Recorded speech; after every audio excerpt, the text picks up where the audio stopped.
Huy, sabi. May nagnanakaw ng mga gamit na baby to. Tingnan mo. Wait lang. Silipin mo.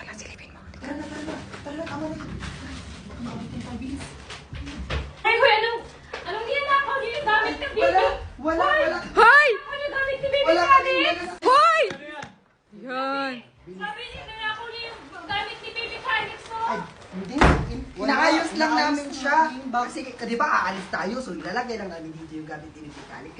Magdanakaw pa kayo, ha? Kami nagnanakaw. Babalik naman eh. Inaayos lang naman to. Ninanakaw niyo pa yung gamit ni baby, ha? Ilayo mo yan. Baka may sakit yung anak nila. Uy, sukod. Patingin nga ng baby mo. Wala ba talaga siyang gamit? Wala ba kayong Wala eh. gamit? Iniwan kasi siya ng tatay niya. O sige na, sa inyo na lang yan gamit. Sa inyo na lang yan. Ito? Oo. Kay baby na lang. Tara na. Uwi tayo. Oh, may ibibigay pa pala ako sa inyo. Ito, para to? kay mother. Ano? Ayan, para maganda yung... Shampoo and conditioner yan ng Prestige. Tamang-tama, wala kaming pang ano sa buhok kasi pangit yung buhok namin pag walang Yes. conditioner. Oh,